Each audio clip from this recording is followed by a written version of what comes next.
Thank you, thank you, thank you.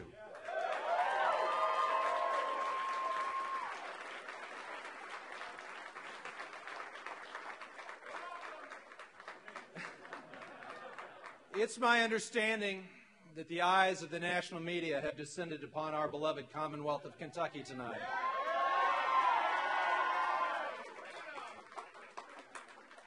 I've got news for them.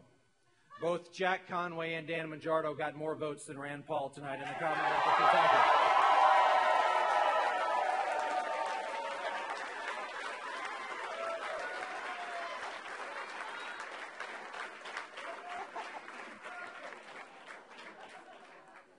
And while the national media may be interested in this phenomenon and this other candidate, let me say this.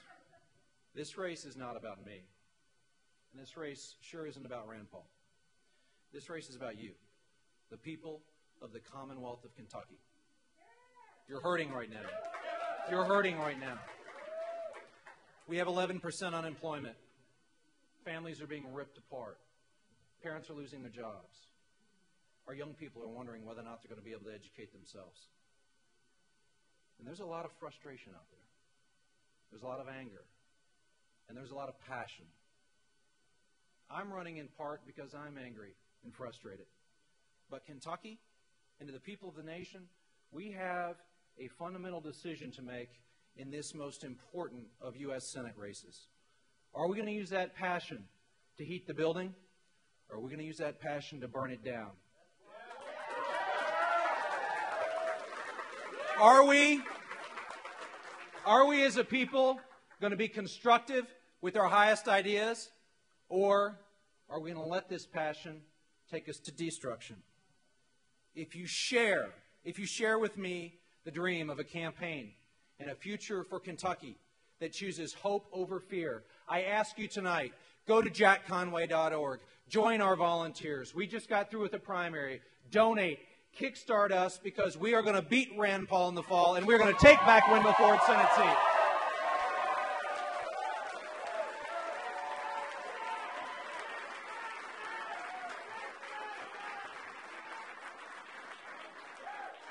And if you go to our website at jackconway.org, you're going to see that we've been very specific with our policy positions.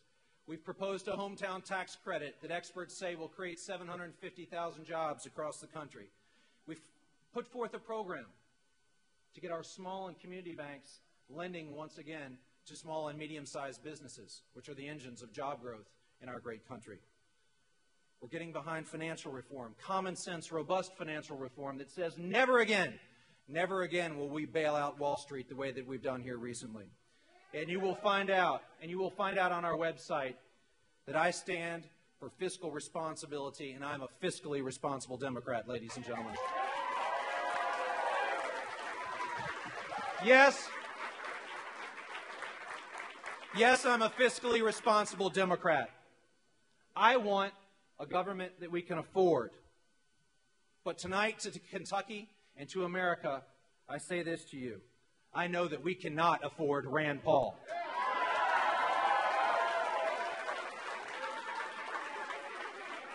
If you are a Democrat, Independent, or Republican, and you care about preserving the Department of Education and scholarships for our youth, then you cannot afford Rand Paul, because he wants to do away with all of that.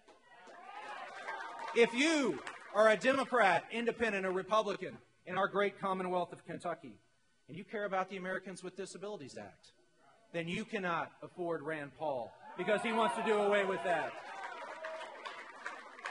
If you are a Democrat, Independent, or Republican in this state or country, she's being pretty funny, isn't she? You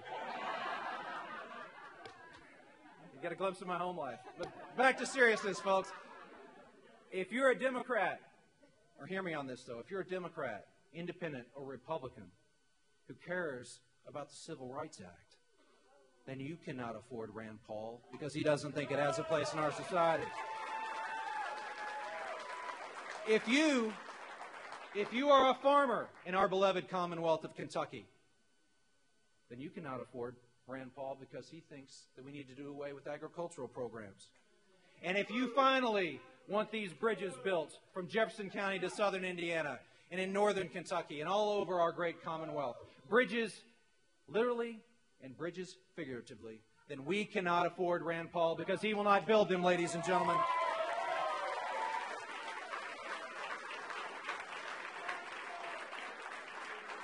You know, Rand Paul is tapping into a lot of anti-Washington sentiment, but I am not a Washington politician, and all your Kentucky politicians are not made alike. Take a look at our record as Attorney General. Since becoming your Attorney General, we've taken 68,000 child porn images off of the Internet. We've created a prescription pill task force that's worked with our counterparts in law enforcement to bring about the biggest drug bust in this state's history. Medicaid fraud collections are up over 600% since I became Attorney General. Elder abuse prosecutions are up over 300%. Ladies and gentlemen, that's a record of taking a public office and treating it as a public trust. And that's just what I will do as your next United States Senator.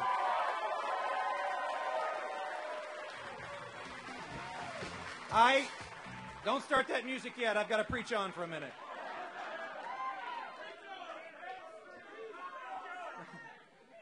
I want to stop here for a second and thank some very, very special people.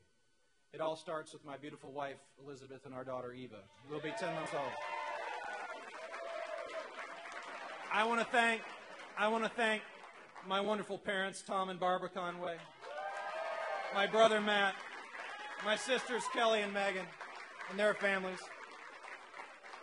I want to thank my campaign manager, Jonathan Drobis, who's here tonight, and Mark Riddle, our general consultant, Mandy Grunwald and Joe Hansen, our consultants.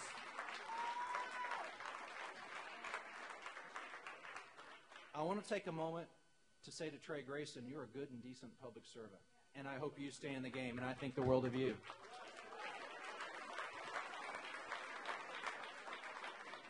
I want to thank a special Kentucky woman named Crit, who I think is a fantastic public servant.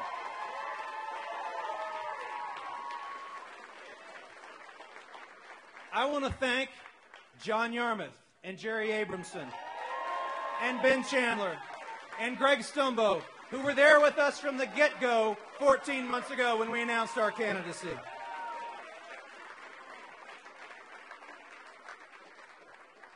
And I want to thank a soon-to-be 86-year-old warhorse from Yellow Creek, Kentucky, named Wendell Hampton Ford. Thank you, Senator, for your endorsement, and thank you for putting us over the top.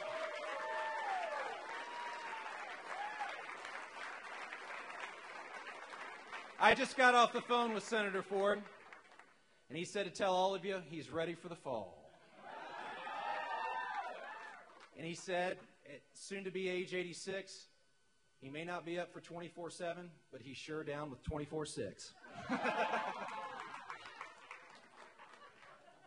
And I also want to thank Daniel Mangiardo and his wife Allie for being a worthy opponent, for giving me a classy phone call just now, and for campaigning hard again across the Commonwealth of Kentucky, which we both love. And we are going to unite this party, and we are going to be awfully strong in November.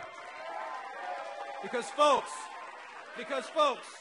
we are going to run a campaign that appeals to your hopes, not your fears. We're going to say our best days are ahead of us. We're going to be constructive, not destructive. And we're going to say to the people of this great Commonwealth that we are all in this together. We're not going to divide this state urban versus rural, east versus west, because at the end of the day, we are all in this together. Whether we're talking about a coal miner in Perry County, a farmer in my dad's home county of Union County, or displaced Ford worker right here in Louisville. We are all in this together. And to my beloved Commonwealth of Kentucky, I say to you, I'm running for the United States Senate. I hope you'll run with me. Thank you, and God bless.